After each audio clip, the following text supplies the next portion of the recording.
बिस्मिल्लाहिर्रहमानिर्रहीम। Chapter number 2 celestial sphere.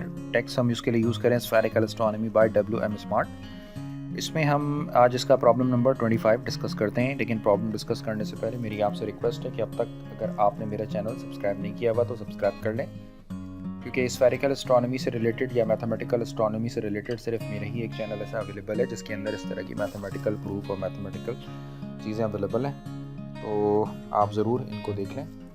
Normally MS MPhil और MS MPhil जो लोग एस्ट्रोनॉमी लेते हैं या अंडर ग्रेड की में जो जिन लोगों के पास ऑप्शनल होता है एस्ट्रोनॉमी, उनके लिए बहुत हेल्पफुल होगा। चलें आज का लेक्चर स्टार्ट करते हैं। 25 प्रॉब्लम में कहते हैं कि if eta is the parallactic angle and phi and delta are the constant, ठीक है जी, देन प्रूव दैट। ये सारी रिजल्ट्स आपने प्रूव करना है। तो अगेन मैं आपसे ये कहूँगा, आसान सा सवाल है, अगेन मैं आपसे ये कहूँगा कि जब जो चीज़ प्रूफ करनी होती है उसको आपने ध्यान में रखना होता है। मिसाल के तौर पर यहाँ पर ईटा और एच फंक्शन है, फाई और डेल्टा कांस्टेंट है, और यहाँ जो चीज़ प्रूव हो रही है यानी जो राइट हैंड साइड पर वैल्यूज़ दिख रही हैं उसके अंदर फाई ए और जी इन्वॉल्व है, राइट। तो इसके अलावा अगर कोई और वैल्यूज़ अगर आपके पास आती है तो फिर आपने उसको एलिमिनेट करना होगा। तो हम अपने प्रॉब्लम को फॉर्मली स्टार्ट करते हैं और बनाते हैं अपना एक स्फेरिकल ट्राइंगल। तो अगेन इसके लिए कोई अलग से ट्राइंगल नहीं है, वही ट्राइंगल है जो मैं पहले भी बनाता रहा हूँ। ये बन गया आपका स्फेरिकल ट्राइंगल,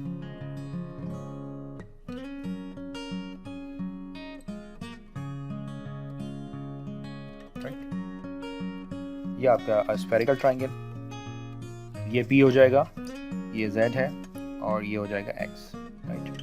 अच्छा जी, ये हो जाएगा आपके पास 90 - 5 और ये आपका आवर एंगल हो जाएगा, ये एजिमत हो जाएगा।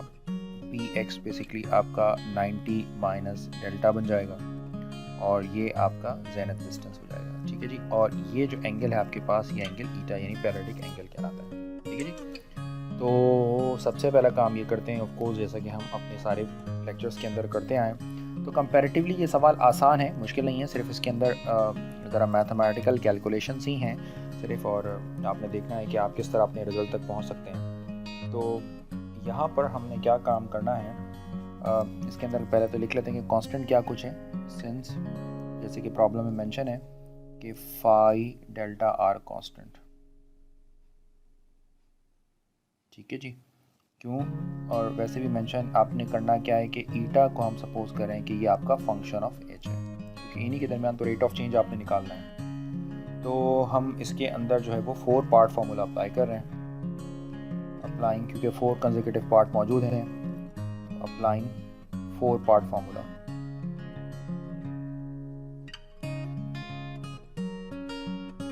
जरा तो जब हम इसमें 4 पार्ट फार्मूला अप्लाई करेंगे, अगेन मैं यहाँ पर बता चुका हूँ आपको कि ये आपके पास जो है वो कहाँ से स्टार्ट करेंगे। फॉर एग्जांपल यहाँ से स्टार्ट कर लेते हैं। ये आपके पास आउटर एंगल कहलाता है, इसे आप कहते हैं इनर साइड। ये आपके पास इनर एंगल हो जाता है और ये आपके पास आउटर साइड बन जाती है, ठीक है जी। तो आप जो है इसके ऊपर 4 पार्ट फार्मूला या कोटेंजेंट फार्मूला अप्लाई कर रहे हैं। तो आप इसको कैसे लिखेंगे, cos 90 - delta and cos of h। कई दफ़ा मैं आपको यहाँ पर एक्सप्लेन कर चुका हूँ, तो फिर मैं सिर्फ वैल्यूज़ डायरेक्ट लिख रहा हूँ। ये हो जाएगा आपके पास sine 90 degree minus delta and then cot 90 degree minus phi, फिर उसके बाद होगा minus sine h and cot eta, ठीक है जी। तो आप अगर कोई कन्फ्यूजन हो तो 4 पार्ट फार्मूले का लिंक जो है मैं अपनी डिस्क्रिप्शन में दे दूंगा, आप वहाँ से उसको रिकॉल ज़रूर कर लीजिएगा प्रॉब्लम को सॉल्व करने से पहले, अगर आपको 4 पार्ट फार्मूले में कोई कन्फ्यूजन है।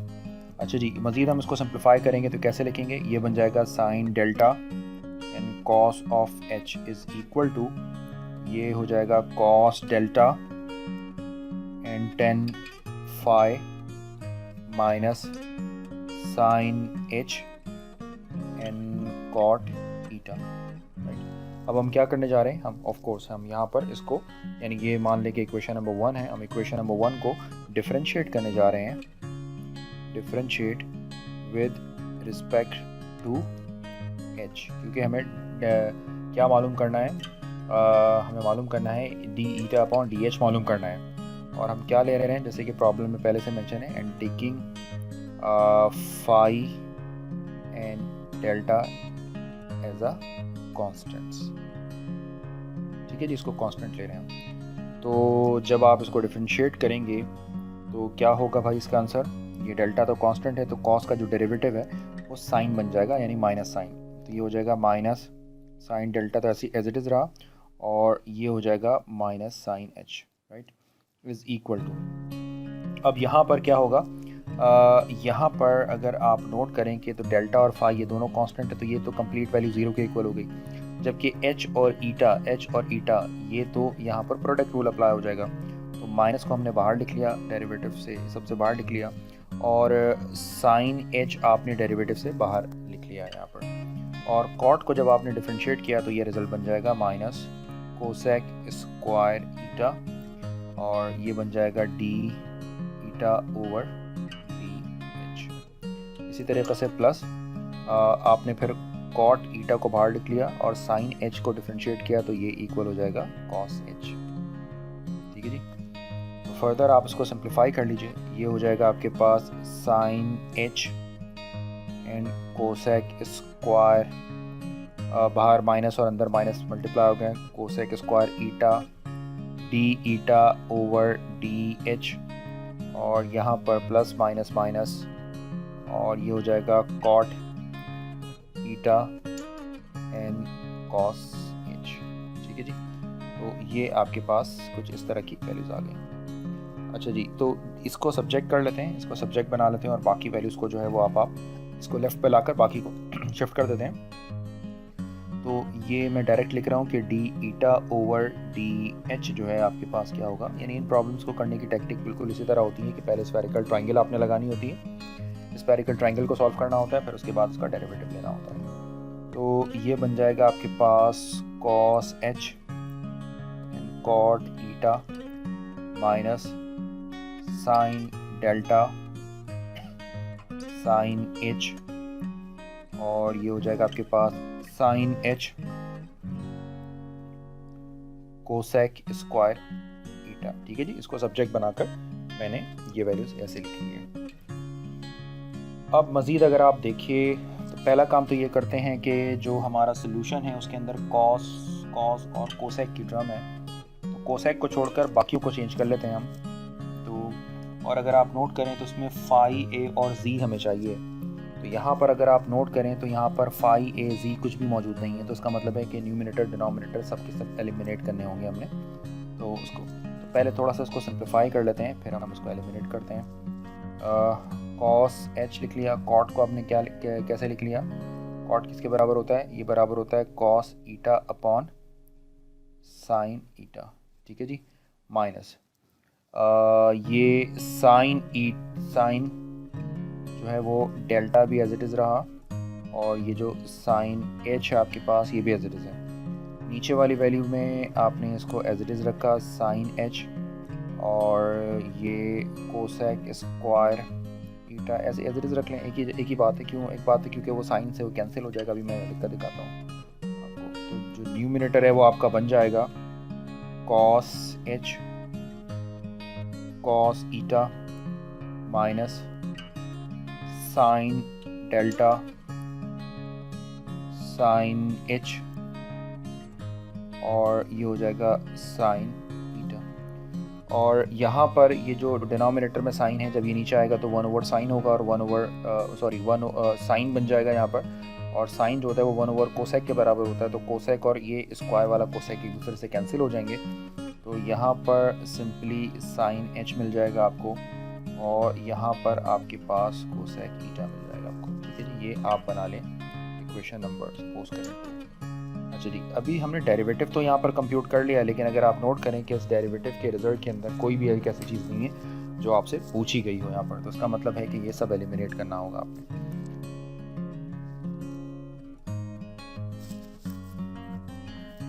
तो एलिमिनेशन का सबसे आसान तरीका ये है कि अगेन आपने स्फेरिकल ट्रायंगल को ही कंसिडर करना होगा, और देखना होगा कि अब आपने अपने स्फेरिकल ट्रायंगल को कैसे डील करना है। तो अब हम क्या करने वाले हैं नाउ,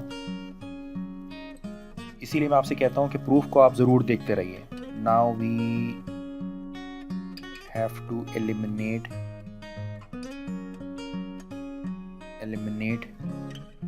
h एंड ईटा।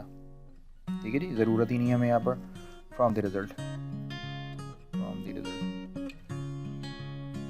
तो एच और ईटा और डेल्टा ये सब आपको एलिमिनेट करने होंगे, क्योंकि यहाँ पर किसी चीज़ की ज़रूरत ही नहीं है। यानी इसके रिजल्ट के अंदर आपको फाई ए और जी चाहिए। तो ये ऑफ कोर्स सारी चीज़ें एलिमिनेट होंगी। अभी कैसे एलिमिनेट होंगी, तो अगेन हम अगर अपना स्फेरिकल ट्राइंगल को देखें, यहाँ पर हम चलते हैं वापस अपने स्फेरिकल ट्राइंगल की तरफ जनाब इधर।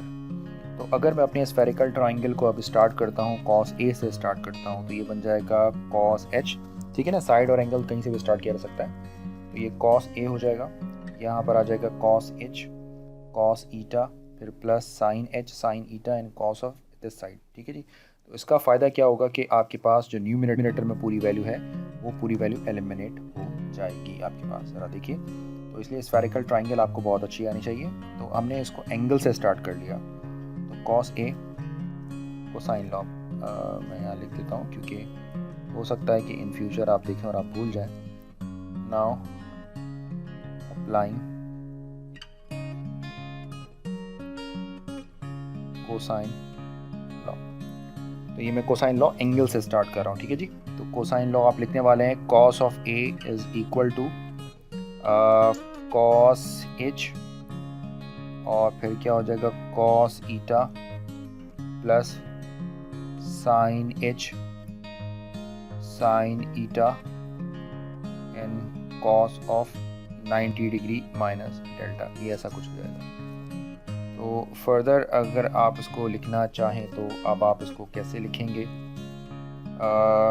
देखिए ज़रा ये वैल्यू देखिए आप, कॉस एच कॉस ईटा यानी cos 90 minus delta sine delta के बराबर है। तो अगर आप ज़रा पेन का कलर चेंज करूँ, तो अगर आप नोट करें कि ये जो पूरी वैल्यू है आपके पास, ये जो तमाम वैल्यू है ये एग्जैक्टली ये इधर मौजूद है आपके पास। नोट कर रहे हैं आप, कॉस एच कॉस ईटा, फिर यहाँ पर माइनस है एक्चुअली, यहाँ पर मैंने अच्छा यहाँ पर जो है वो क्या गड़बड़ हो गई है,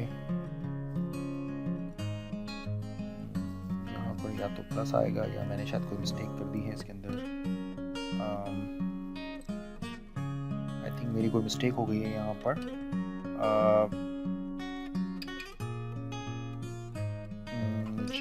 ये चीज़ जो है आई थिंक यहाँ पर ये माइनस होगा, ये माइनस है और ये होगा प्लस में, कुछ इस तरह के इसमें आ रही वैल्यूज़ और वो शायद उससे मिस्टेक हो गई है। तो जब आप इसके अंदर से माइनस को कॉमन ले लेंगे, आप माइनस को कॉमन निकाल लेंगे आप इसके अंदर से, तो ये आपके पास कुछ इस तरह की वैल्यू बन जाएगी आपके पास। ठीक है जी। तो माइनस को आप जब इसमें से बल्कि कॉस 90 माइनस साइन थीटा के बराबर होता है, ये आ जाएगा प्लस में। ठीक है जी, ये इस तरीके से लिखा जाता है ये फार्मूला। तो ये आपके पास माइनस को जब आप इसके अंदर से कॉमन ले लेंगे, मैं यहाँ पर तो माइनस को कॉमन में डायरेक्ट कर लिख रहा हूँ, माइनस को आप जब कॉमन ले लेंगे तो ये पूरी वैल्यू इस माइनस के साथ ये यहाँ पर फिट हो जाएगी और माइनस की साइन एक बाहर आ जाएगी। ठीक है जी। तो अब आपके पास बताएं कि क्या रिजल्ट बना। अब आपके पास ये रिजल्ट बन गया है D eta over D h, ये बराबर हो गया है क्या हो गया, एक माइनस हो गया आपके पास, और ये जो कंप्लीट वैल्यू है आपके पास, ये जो कंप्लीट वैल्यू है आपके पास, यानी यूँ समझें कि आपने इसको माइनस से मल्टीप्लाई करवा दिया। तो ये जब आप इसको माइनस से मल्टीप्लाई करेंगे तो ये माइनस और प्लस के साथ हो गया, तो ये माइनस यहाँ पर बाहर आ गया और ये हो जाएगा आपके पास cos of A and then divided by sine H भी एज इट इज़ है और कोसेक ईटा भी आपके पास एज इट इज़ मौजूद है। ठीक है। तो यहाँ तक तो बात हो गई है कि अब हमारे पास प्रॉब्लम के अंदर जो है वो हमने न्यूमरेटर वाला पार्ट पूरा का पूरा एलिमिनेट कर लिया, वो चेंज हो गया आपके पास। अगेन अभी भी यहाँ पर अब आपके पास ए तो ठीक है, ए का तो मसला नहीं है, ए तो आपको प्रूफ करना था, वो चाहिए था, वो मिल गया, लेकिन एच और कोसेक अभी भी आपको यहाँ पर चेंज करने होंगे। ठीक है जी। तो हमें इनकी ज़रूरत नहीं है आपके पास। तो मैं ज़रा इसको मज़ीद इस तरह लिख लेता हूँ, D eta over D H किसके बराबर होगा, ये बराबर होगा माइनस का कॉस ए, और ये जो है आपके पास कोसेक जब ऊपर लेकर जाएंगे तो ये बन जाएगा आपके पास sine eta divided by sine H, ये एज इट इज मौजूद है। ये बन गया इक्वेशन नंबर 2। तो चलें अब अपनी ट्राइंगल के ऊपर साइन लॉ अप्लाई करते हैं। तो वो ट्राइंगल मैं ऊपर बना चुका हूँ, रिपीट नहीं कर रहा हूँ, आप वापस डायग्राम से देख लीजिएगा। Again by applying sine formula. तो साइन फार्मूला आपको ये कहता है कि जो साइन एच है ओवर साइन जी, ये इक्वल होगा आपके पास क्या, sine eta divided by sine 90 degree minus 5। ठीक है, मैंने वो ट्राइंगल नहीं बनाया है, आप उसको खुद से देख लीजिएगा। तो ये बन जाएगा आपके पास, जी जनाब क्या हो जाएगा ये। और हमने ज़रा इसको जो है वो क्रॉस भी कर लिया है। जब हमने इसको क्रॉस कर लिया, यानी हमें साइन ईटा अपॉन एच चाहिए ना, तो इसको हमने नीचे शिफ्ट कर लिया और उसको ऊपर शिफ्ट कर दिया, यानी इनको आपस में इनकी जगह बदल दी, इनको आपस में चेंज कर दिया। तो जब हमने चेंज किया तो साइन 90 माइनस 5 बेसिकली किसके बराबर हो गया, साइन 90 माइनस 5, ये बराबर हो गया आपके पास कॉस 5 के डिवाइडेड बाय, और साइन जी तो ऑलरेडी आपके पास एज इट इज़ मौजूद है, जबकि यहाँ पर ये जो है वो साइन ईटा मौजूद है, और ये हो जाएगा आपके पास साइन एच। ठीक है जी, तो ये जो साइन ईटा ओवर एच है आपके पास, ये पूरी वैल्यू आपने पुट कर दी है कहाँ पर, इक्वेशन नंबर 2 में। तो जब आप इसको इक्वेशन नंबर 2 के अंदर सब्स्टिट्यूट करेंगे, ये चले मैं पहले सब्स्टिट्यूट कर दिखा देता हूँ आपको। इक्वेशन 2 में आप डालेंगे तो आपका जो फाइनल आंसर बनकर आएगा वो आएगा d eta over D H is equal to minus cos A, और ये बन जाएगा आपके पास क्या, कॉस 5 और ओवर साइन जी, तो साइन जी को आप लिख सकते हैं कोसेक जी, राइट। तो अगर आप नोट करें तो प्रॉब्लम के अंदर आपको, यानी प्रॉब्लम कुछ इस तरह लिखी हुई थी और आपने प्रूफ क्या करना था, प्रूफ यही करना था कि d eta upon d H जो है वो बराबर है आपके पास minus cos 5 cos A and cosec angle जी। ठीक है जी, तो यहाँ पर आपने, तो ये बड़ी सिंपल सी प्रॉब्लम थी। इसमें सिर्फ और सिर्फ स्फेरिकल ट्राइंगल, अगर आप इन प्रॉब्लम्स को देखते हैं तो आपका स्फेरिकल ट्राइंगल का जो कॉन्सेप्ट है वो इंशाल्लाह बहुत अच्छा हो जाएगा। तो यहाँ पर आपने फर्स्ट रिजल्ट को प्रूव कर लिया, हेंस प्रूव। ठीक है जी, अब आप चलते हैं अपने सेकंड रिजल्ट की तरफ। तो ऑफ कोर्स कि यहाँ पर 3 डिफरेंट रिजल्ट्स प्रूव करवाने हैं तो बहुत लेंथी हो जाता है ये, लेकिन चलें। सेकेंड रिजल्ट में आपसे क्या कहते हैं कि डी स्क्वायर जी अपॉन डी एच स्क्वायर, यानी जी और एच की आप बात कर रहे हैं, अगेन फाई और डेल्टा कांस्टेंट है, तो eta upon H cos delta and cos eta जो है वो आपका ये रिजल्ट है। तो इसको हम बात करते हैं और अपने सेकेंड रिजल्ट को लेकर चलते हैं। जनाब जो सेकेंड रिजल्ट हमें प्रूव करना है, पहले मैं वो यहाँ पर लिख लेता हूँ एक दफ़ा पर, ताकि आपको ज़रा रिकॉल हो जाइए। सेकेंड रिजल्ट है आपके पास d square G d H square is equal to d eta over D H, और ये हो जाएगा कॉस डेल्टा कॉस ईटा। ठीक है जी, तो ये जो रिजल्ट है आपने इसको प्रूव करना है। तो क्या करना होगा आपको, ऑफ कोर्स मैं कई दफ़ा आपके सामने बता चुका हूँ कि आपने अगेन वो ट्राइंगल कंसिडर करनी होगी। तो पहला काम तो यही है कि आपने अपनी ट्राइंगल को फॉर्म कर लेना है। मैं ट्राइंगल ऊपर फॉर्म है, लेकिन चलें इस प्रॉब्लम के लिए कुछ नया है, तो इस प्रॉब्लम के लिए हम अपनी ट्राइंगल को वापस फॉर्म कर लेते हैं। ये आपने ट्राइंगल फॉर्म कर ली, ये P है आपके पास, ये Z है, ये X है, ये 90 माइनस 5 के इक्वल है, ये आवर एंगल H के इक्वल है, और ये आपका जो है वो क्या है, एजीमुथ है, ये जेनथ है, और ये बन जाएगा 90 डिग्री माइनस डेक्लिनेशन। ठीक है जी, और ये आपका पैरेललिटिक एंगल जो है वो ईटा के इक्वल है। तो इसकी ट्राइंगल के ऊपर आप क्या करने जा रहे हैं, इसके ऊपर आप अप्लाई करने जा रहे हैं कोसाइन फार्मूला। तो अगर हम कोसाइन फार्मूला लगाते हैं इसके अंदर, और हम इसको स्टार्ट करते हैं जी के साथ, यानी इस वाली साइड के साथ अगर हम इसको स्टार्ट करें, तो ये बन जाएगा आपके पास cos G is equal to, मैं डायरेक्ट लिख दूँ यहाँ पर, साइन 90 माइनस 5 है, कॉस 90 माइनस 5 है, तो हम इसको डायरेक्ट लिख लेते हैं।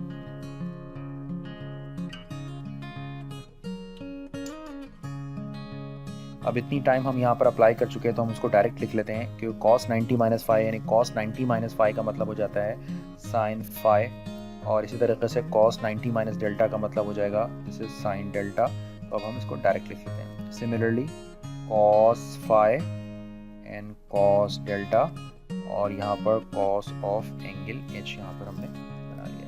ठीक है जी। अच्छा, यहाँ पर भी आपने याद रखना है कि आपने z जो है वो f ऑफ h का फंक्शन हो जाएगा, क्योंकि आपने इसी को डिफरेंशिएट करना है। तो अब हम यहाँ पर क्या करने वाले हैं, इसको डिफरेंशिएट करने वाले हैं विद रिस्पेक्ट टू z। ठीक है जी। तो जब हम z के रिस्पेक्ट से उसको डिफरेंशिएट करेंगे तो ये बन जाएगा नहीं सॉरी h के रिस्पेक्ट से जब आप इसको डिफरेंशिएट करेंगे तो क्या बन जाएगा ये आपका, यहाँ पर इसको लिख दिया मैंने, क्योंकि प्रॉब्लम में जो प्रूफ करना है उस प्रूफ के अंदर dz स्क्वायर बाई डी है, तो h के रिस्पेक्ट से आपने इसको डिफरेंशिएट करना होगा। तो जब आप इसको h के रिस्पेक्ट से डिफरेंशिएट करेंगे तो ये बन जाएगा minus sine z and dz over dh, right, is equal to, अब चूंकि यहाँ पर फाई और डेल्टा ये दोनों कांस्टेंट है तो ये तो ज़ीरो हो जाएंगे।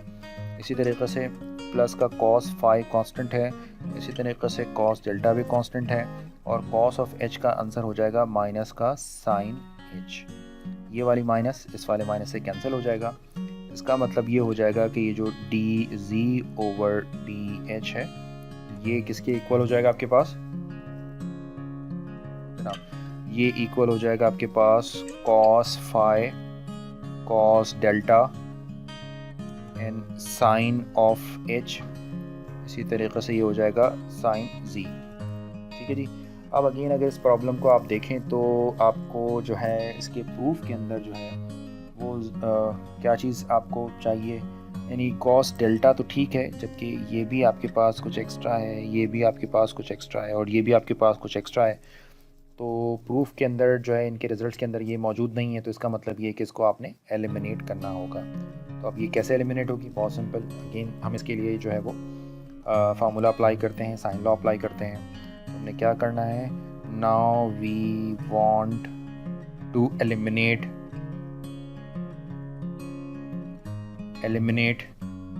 Phi h z and introduce, हमने क्या करना है, इंट्रोड्यूस ईटा को इंट्रोड्यूस करना है हमने। तो अब हम साइन फार्मूला अगर अप्लाई कर लें, hence by applying sine law, तो ये क्या हो जाएगा आपके पास, sine 90 degree minus phi and then divided by sine eta is equal to sine z divided by sine h। ठीक है जी। तो यहाँ पर अगर आप देखें, अगर मैं साइन ईटा को सब्जेक्ट करता हूँ तो क्या होता है, साइन अगर ईटा को सब्जेक्ट बना लिया जाए यहाँ पर, यानी क्रॉस कर दिया जाए, इसको इधर शिफ्ट कर दें, इसको इधर इधर शिफ्ट कर दें, तो ये साइन 90 माइनस, अच्छा एक तो ये कि साइन h न्यूमिनेटर में चला जाएगा, और फिर साइन 90 माइनस फाइव बराबर हो जाएगा cos फाई के। इसी तरीके से यहाँ पर हो जाएगा आपके पास साइन z। तो अगर आप नोट करें यहाँ पर तो साइन h आ जाएगा, cos फाई आ जाएगा, और साइन z, ये एग्जैक्टली सारी वैल्यू साइन ईटा के बराबर हो जाएगी। ठीक है जी। तो उसको उठाते हैं और सब्स्टिट्यूट कर देते हैं। सपोज कीजिए कि इक्वेशन स्टेरिक है, तो पुट करते हैं इन इक्वेशन स्टेरिक में। तो जब आप इसको इक्वेशन नंबर स्टेरिक के अंदर सब्स्टिट्यूट करेंगे, यहीं पर मैं पुट करके दिखा देता हूँ आपको, तो क्या हो जाएगा आपके पास, ये बन जाएगा dz बाय डी, और सिर्फ यहाँ पर cos डेल्टा होगा, और बाकी सारी वैल्यूज़ के साथ चेंज हो जाएगी, वो बन जाएगा साइन ईटा। ठीक है जी। तो ये आ जाएगा आपके पास साइन ईटा, जबकि आपको उसका सेकंड डेरिवेटिव चाहिए था। अब यहाँ पर साइन ईटा जो है वो आपने निकाल तो लिया है, और लेकिन आपको यहाँ पर अभी इसका सेकंड डेरिवेटिव निकालना है। तो बस अब आप इसका सेकंड डेरिवेटिव लिख लीजिए। अब तो बहुत आसान है, ईटा भी मिल गया आपको, और जो है वो सारी वैल्यूज मिल गई हैं आपको, बस डेरिवेटिव ले लीजिए। तो जब हम इसको अगेन डिफरेंशिएट करते हैं, क्या d square z and d H square, तो ये बराबर हो जाता है आपके पास cos डेल्टा और साइन का derivative cos eta and D eta over D H. तो अगर आप देखें प्रूफ के अंदर तो देखिए ये बात आपने यहाँ पर ये लिखी हुई है, ये चीज़ प्रूफ करनी थी। तो यहाँ पर यानी ये जो मेरे पास ऊपर प्रॉब्लम है, ये देखिए ये चीज़ प्रूफ करनी थी, तो एग्जैक्टली यही रिज़ल्ट हमारा बन गया है। तो आप नोट करें कि बहुत ही सिंपल सा प्रॉब्लम है। मैंने वैसे मैक्सिमम प्रॉब्लम्स ऑफ कोर्स यहाँ पर अपने इन लेक्चर्स के अंदर डिस्कस कर लूँगा, लेकिन कुछ प्रॉब्लम्स जो बहुत ही बुनियादी प्रॉब्लम है, जो मुझे लगता है कि इनमें कोई भी मुश्किल नहीं है और आपको उसको खुद ट्राई करना चाहिए, तो बस उन प्रॉब्लम्स को मैं सिर्फ छोड़ दूँगा आपके लिए। बाकी ऑलमोस्ट मैं सारी प्रॉब्लम्स आपको सॉल्व कर दे दूँगा। तो यहाँ पर ये रिज़ल्ट आपका प्रूव हो जाता है। तो उम्मीद है कि ये रिज़ल्ट भी आपको समझ आ गया होगा। तो बगैर टाइम वेस्ट किए हुए हम चलते हैं अपने थर्ड रिज़ल्ट की तरफ, और इस थर्ड रिज़ल्ट को हम करते हैं येलो पेन से। ये जो थर्ड रिज़ल्ट है आपका, ये थोड़ा सा मुश्किल है। आप ये समझ लें कि, या आप यूँ कह लें कि ये थोड़ा सा लेंदी है। तो पहले तो मैं इस रिज़ल्ट को लिख लेता हूँ। D square A d H square आपको चाहिए, और ये बराबर है किसके, minus cos delta over sine square z and then cos ji cos eta d ji by D h plus sine ji sine eta and D eta over D h. ये है आपका रिजल्ट जो अब आपने यहाँ पर प्रूफ करना है। तो अगेन यहाँ पर भी आपको सेकंड डेरिवेटिव रिक्वायर्ड है ए का विद रिस्पेक्ट टू एच। तो पहले तो अगेन क्या करना होगा आपने, कई दफ़ा मैं आपको बता चुका हूँ, फिर बता देता हूँ आपको, सिंपल, क्योंकि मेरा काम यही है। तो D A upon d H निकालते हैं, D A upon d H, फिर इसका डबल डेरिवेटिव लेते हैं। तो पहला काम तो ये करें कि जो आपकी स्फेरिकल ट्राइंगल है उसे वापस रीमेक कर लेते हैं। यहाँ पर ये बन गई आपकी स्फेरिकल ट्राइंगल, काफ़ी बेहतर हो गई है मेरी ड्राइंग। 90 डिग्री माइनस फाई, ये आपका एंगल एच हो जाएगा, ये एंगल ए बन जाएगा, ये ज़ेनत आ जाएगा, ये आपका पैरेललिटिक एंगल ईटा, और यहाँ पर ये 90 डिग्री माइनस डेक्लिनेशन होगा। ठीक है जी। तो अब ए अपॉन एच चाहिए, तो यहाँ पर आप अब क्या करने वाले हैं, अगर हम कोसाइन फार्मूला अप्लाई करते हैं, अप्लाइंग, अच्छा इनको करने का कोई एक तरीका नहीं है, और भी कई तरीक़ों से ये सवालात हो सकते हैं। अगर आप मुझे बताना चाहें कमेंट सेक्शन में तो मुझे बड़ा अच्छा लगेगा। तो आप किसी और तरीके से ट्राई कर वो भी मेरे साथ शेयर कर सकते हैं आप। तो जब अगर हम उसको कॉस जी से स्टार्ट लेते हैं, कॉस जी, तो ये बन जाएगा आपके पास, this is cos 90 minus phi and cos 90 minus delta plus sine 90 minus phi sine 90 minus delta and cos of angle H. ठीक है जी।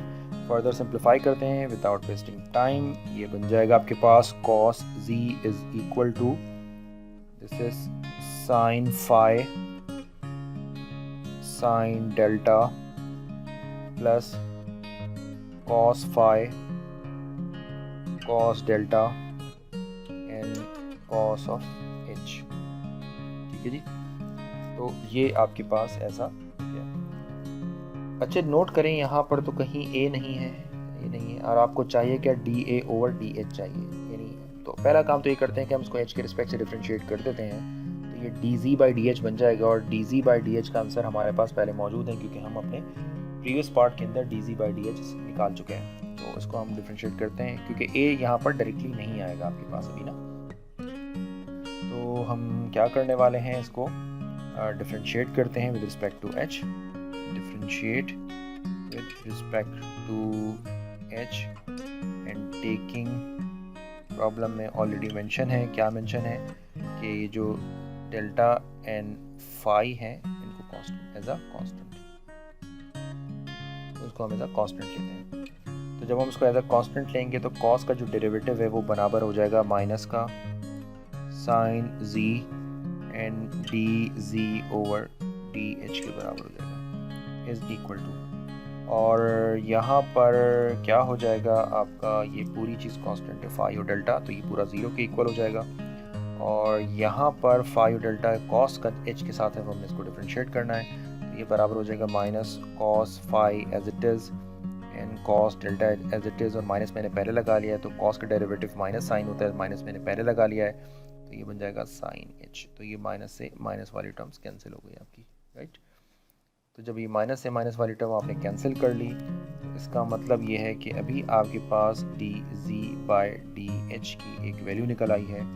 और वो वैल्यू क्या होती है आपके पास, यहाँ पर कॉस फाई हो जाएगी and then cos delta divided by sine Z, और यहाँ पर आ जाएगा साइन एच, ठीक है जी।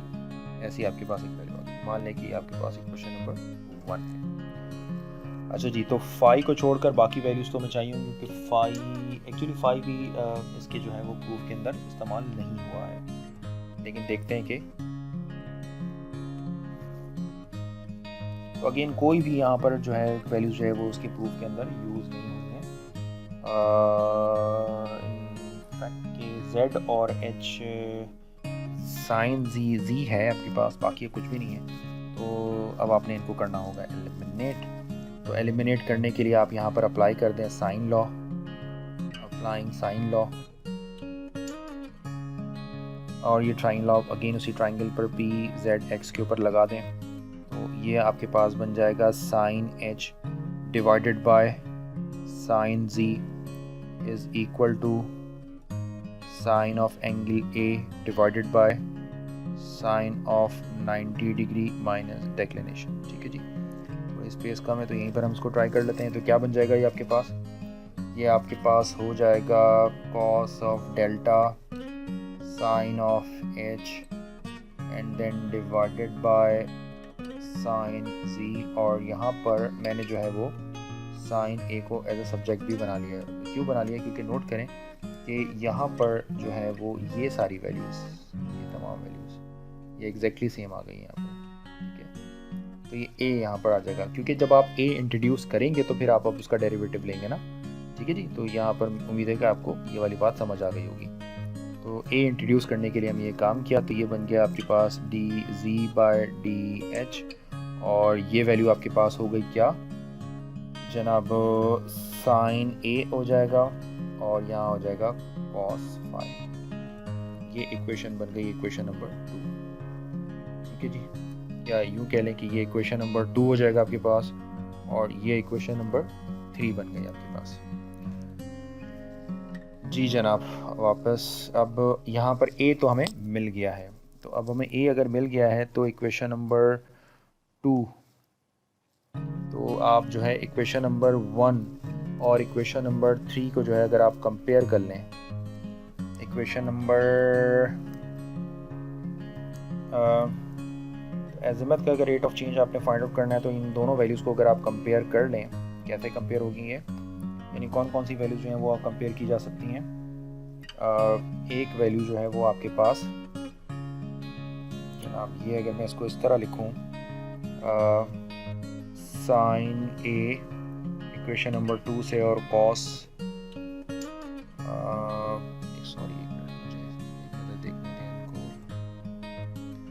जनाब। तो ये आपने क्या किया, इसके अंदर सब्स्टिट्यूट कर दिया, तो ये आपके पास वैल्यू बन गई है, यानी ये आपके पास आ गई है इक्वेशन नंबर 3, ठीक है। अच्छा जी, ये जो इक्वेशन नंबर 2 है आपके पास, इस इक्वेशन नंबर 2 को अगर आप जो है वो क्या हो जाएगा इक्वेशन नंबर 2, ये कुछ इस तरह इक्वेशन नंबर 2 आपके पास ऐसी हो जाएगी कि अगर इक्वेशन नंबर 2 को हम इम्प्लाइज करें, तो इक्वेशन नंबर 2 आपके पास बन रही है sine A, this is sine Z is equal to और sine H and cos of delta बन रही है आपके पास, ठीक है जी। तो आप अगर नोट करें कि इसके अंदर जो है वो ये जो साइन लॉ आपने अप्लाई किया है, इसके अंदर ए इन्वॉल्व है, तो अगर हम इसका डिफ्रेंशिएट कर लें इसको विद रिस्पेक्ट टू एच, तो हमारा काफ़ी काम हो सकता है। और D Z by D H की वैल्यू भी आपने निकाल ली है इन टर्म ऑफ ए, तो यहाँ से भी काम हो सकता है आपका। तो हमने क्या करा, बस यहाँ पर ज़रा थोड़ी टेक्निक लग रही होती है, डिफ्रेंशिएट कर दें विद रिस्पेक्ट टू h। तो जब आप इसको डिफ्रेंशिएट करते हैं विद रिस्पेक्ट टू h तो ये बन जाएगा आपके पास साइन a कॉस z, ठीक है जी। विद रिस्पेक्ट टू h हम डिफ्रेंशिएट कर रहे हैं तो z और h का एक फंक्शन है, तो ये बन जाएगा dz/dh, ऐसे लिखा जाएगा, इट्स इक्वल टू। अब यहाँ पर जो है वो of course product rule apply होगा क्योंकि ए भी है इसके साथ, तो कैसे लिखेंगे, प्लस ये हो जाएगा आपके पास साइन जी डेरिवेटिव से बाहर आ जाएगा, साइन ए का डेरिवेटिव कॉस ए हो जाएगा और ये बन जाएगा dA/dH। उम्मीद है आपको ये बात समझ आ गई होगी। और यहाँ पर कॉस डेल्टा जो है वो तो कांस्टेंट है और जबकि साइन एच जो है वो कॉस एच के बराबर हो जाएगा। अब यहाँ पर ये देखेंगे कि जो ये वैल्यू तो आप अभी अपने कैलकुलेट की है, देख रहे हैं, ये इक्वेशन नंबर 3 के अंदर मौजूद है। तो इक्वेशन नंबर 3 से इसकी वैल्यू को आप सब्स्टिट्यूट कर दें तो आपके पास बन जाएगा ये साइन ए कॉस जी और ये मल्टीप्लाई हो जाएगा आपके पास क्या, sine A cos phi plus sine Z cos A and dA/dH। तो dA/dH तक तो हम यहाँ पर पहुँच गए हैं, cos h and cos delta, ठीक है जी। अब इसको फर्दर थोड़ा सा और अगर हम ये करते हैं कि a वाली वैल्यू को लेफ़्ट पे ले जाते हैं, बाकी को राइट पे शिफ्ट करते हैं, सिर्फ इसकी लोकेशन को अगर हम चेंज करते हैं तो क्या हो जाएगा, ये आपके पास इसी साइड पर मौजूद है, sign ji cos a dA/dH, ये बेसिकली एक इसी साइड पर आपके पास मौजूद है और आप जो है वो बाकियों को आपने राइट पर शिफ्ट कर दिया।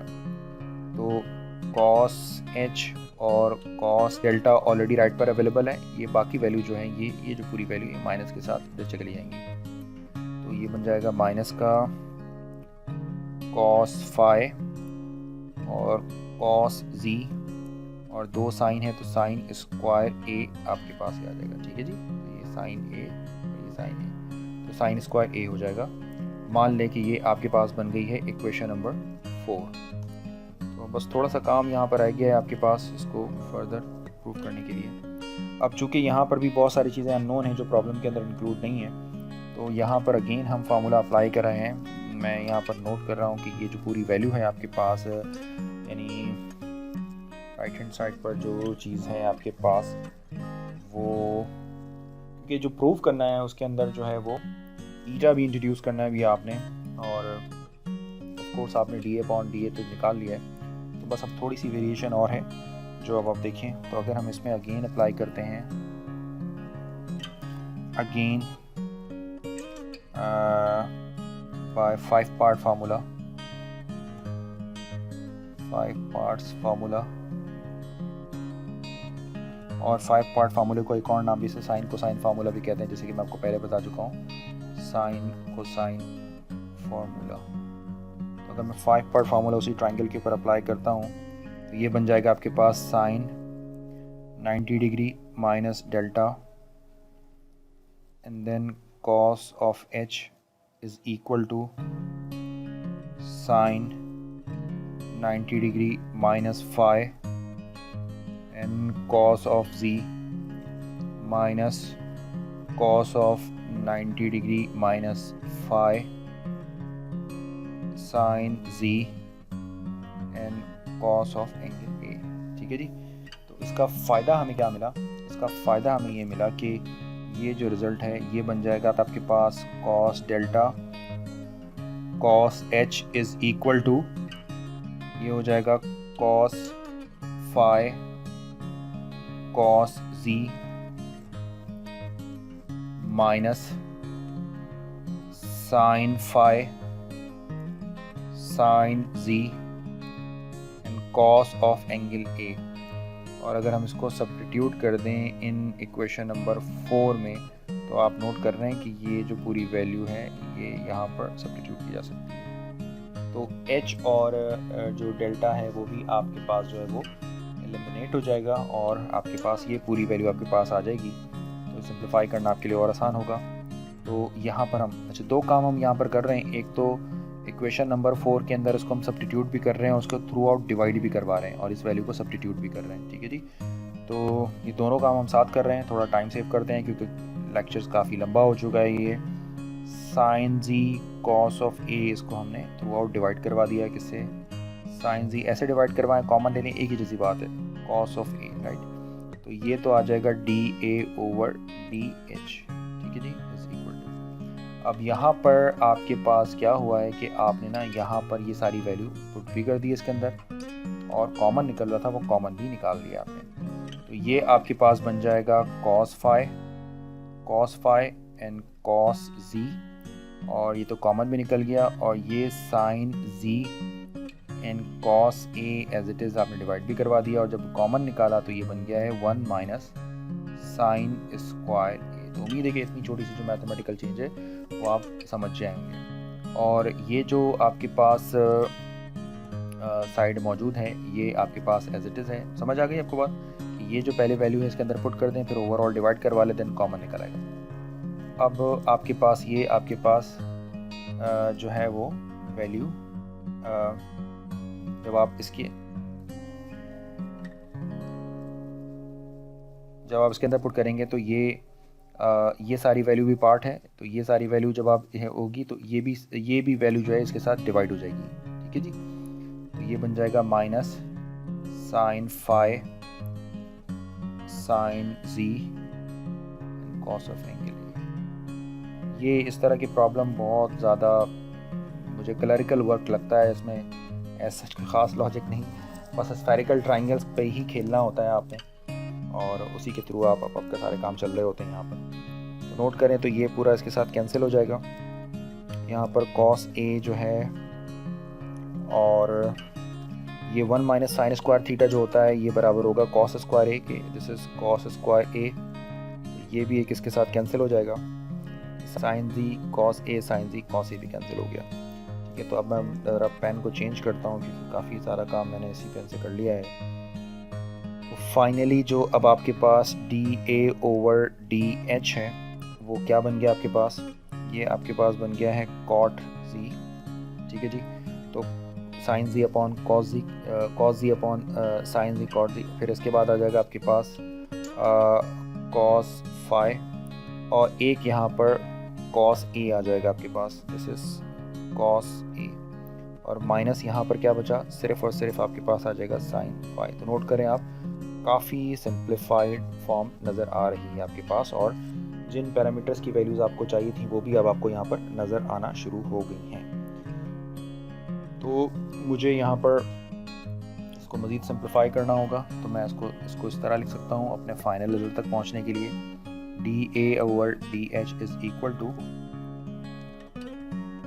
ये जो कॉट लिखा हुआ है इसको मैं लिख सकता हूँ cos Z over sine Z. Of course कि अगर आप इसको कंटिन्यूशन में देखेंगे और अपने पास इंपॉर्टेंट इक्वेशंस को नोट करते रहेंगे, क्योंकि मैं तो उसको बार बार स्क्रॉल करके नहीं देख रहा हूँ, लेकिन अगर आपके पास आप लेक्चर नोट्स मेरे साथ साथ फॉर्म करते रहेंगे तो ऑफ कोर्स आप बहुत अच्छा सीख जाएंगे। ये sine phi as it is मौजूद है, तो ये सपोज के जिसके नीचे 1 है तो आप बहुत सारी जगह वेस्ट हो गई मेरी, दोबारा लिखना पड़ेगा, चलिए लिख देते हैं इसको। D A over D H क्या हो जाएगा आपके पास? ये हो जाएगा माइनस टाइम ऑफ आपका एलसीएम ले लिया और इस वाली वैल्यू को आपने पहले लिख लिया, क्यों लिख लिया अभी पता लग जाएगा। इसे sine phi and sine Z minus cos phi cos Z and cos of angle A, और नीचे चला जाएगा आपके पास साइन ऑफ जी।